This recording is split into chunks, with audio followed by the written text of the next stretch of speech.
let us all do we can to build a better future.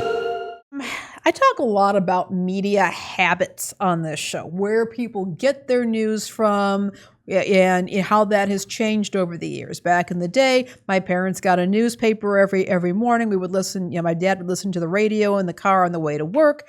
We would watch the morning news. We would watch the evening news or in the nighttime news. That's all changed, of course. And we've got this 24/7 thing going on. We also have this thing called, Twitter. And like it or not, it is where people get a lot of their news. It's not just talking and insulting other people. It is actually where people will go to get news. And in fact, when a news event is going on, oftentimes it is people on the ground, not necessarily journalists, but people on the ground who are taking videos and reporting what they're seeing, what they're hearing on Twitter, and that's become very important. And as we know, presidents and governors and senators, they use Twitter all the time to communicate, including the U.S. Strategic Command, which apparently is the organization that makes decisions about launching nuclear, or that doesn't make decisions, but launches nuclear weapons. They have a Twitter account. Nothing to worry about at all, particularly not after, say, the UK has reversed course and has committed to increasing its nuclear stockpile by about 40%, and not after the fact that we've got various countries around the world that are all very interested in increasing their nuclear stockpiles or starting their own nuclear programs. But we got some stuff going on with this U.S. Strategic Command and their Twitter account. First of all, about a little bit over a month ago, I think it was, the Twitter account for the U.S. Strategic Command tweeted out some gibberish. I think it was semicolon GMLXZ SSAW. Not since Sean Spicer, tweeted out his email password had Twitter responded this way.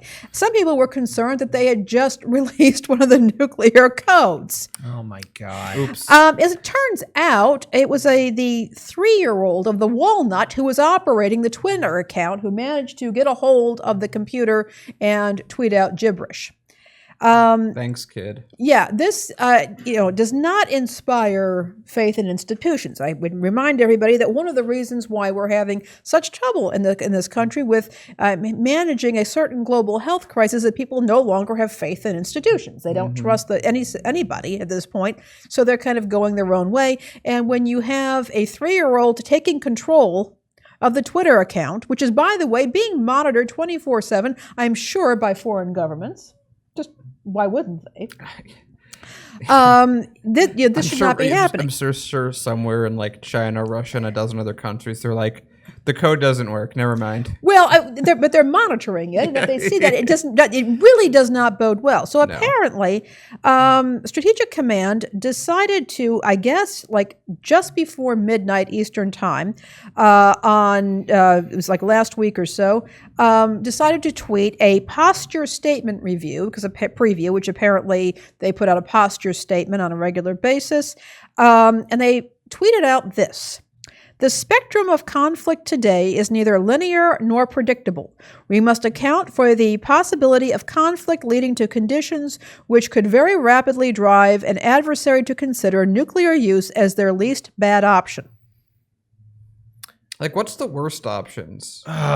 Okay, so yeah, what's worse than a mushroom cloud in the sky, Dan? I don't know. What's giving up the land that multiple mushroom clouds? Okay, actually, multiple. My guess is okay, the worst answer than that is capitulating. Is this if I can't have this land, it's gonna be irradiated. That's the best case scenario.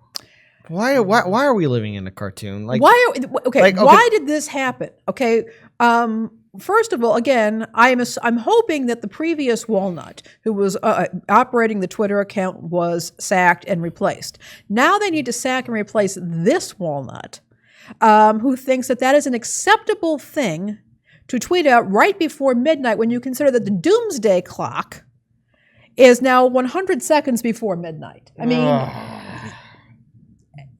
am I wrong to find this to be incredibly bad PR? Is somebody trying to create a conspiracy theory? Are they trying to panic the general public? Are they trying to spook out Spies on the other side, and the least bad option, and it's gibberish. It's not even good. Not even good prose. But I gotta love that they all are. Everyone's still taking their orders from Trump, which is just do it on Twitter. The best place to do it. Announce anything, whether it be dangerous or worrisome, put it on Twitter. I've got to love also their bio here on Twitter. Official Twitter account of U.S. Strategic Command. Peace is our profession. Okay. How's peace your profession if you can't even keep your damn freaking Twitter Hey, account they said secure? peace, not login security. You know, and Caitlin Johnstone's been writing a lot about nuclear situation these days, and I think her primary concern is an accident that's going to lead to at least a limited nuclear exchange. Yeah, that can happen. I will say this. I am slightly less concerned about that. I'm more concerned, as I've said before on the show, with terrorism. That the more nuclear material you have out there, the more people you're employing in those industries, the greater the chance of people who have the knowledge and the ability to handle that material and to turn it into a viable device will be able to do so, and they'll be able to get access to the stuff because they will have access because more of it's being produced. Yeah. That's my main concern. I'm not really interested in having an argument about this. I think in either way, this is all very unsettling. And to find that this institution, the Strategic Command, is playing fast and loose with its social media account, what's going on? It's also, it's just not less is better. We know that there have been so many times where we've almost gone to nuclear war over nothing.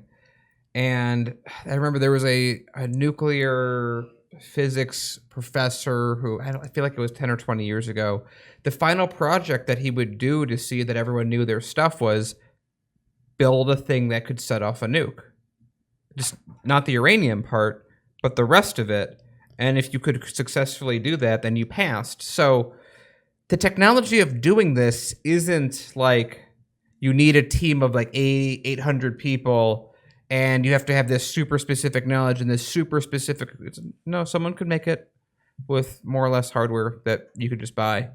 The only thing that's really not available is the enriched part of it. But yeah.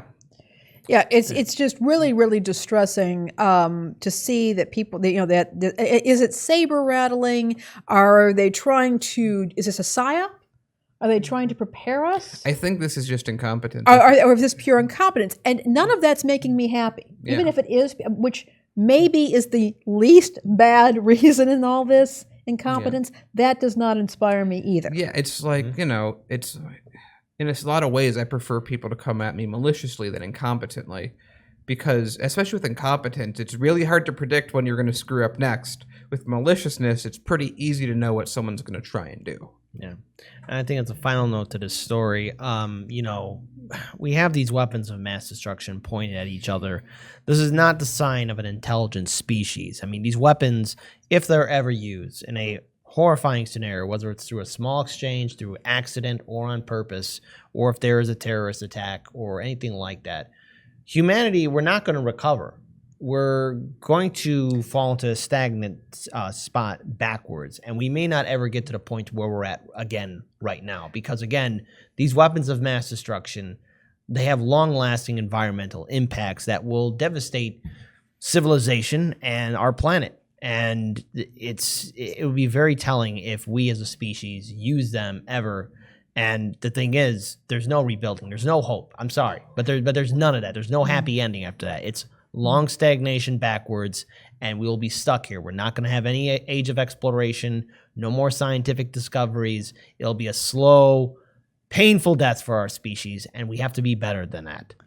I mean, and that's one possibility. I mean, the other possibility is a limited nuclear exchange, or even just one city, something like that happening. I think we can rebuild after that, but it's going to be long, slow, and painful, and the horrors will be felt for generations. And I think that this is something that we identified back in the 80s, and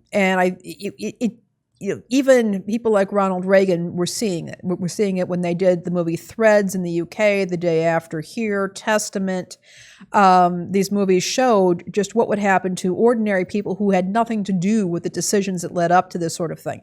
But a limited, whether it could be an improvised device someplace, again, the horror would reverberate for decades at the very least, even if it just happened in one city, particularly a large city like Chicago or New York or London or Paris.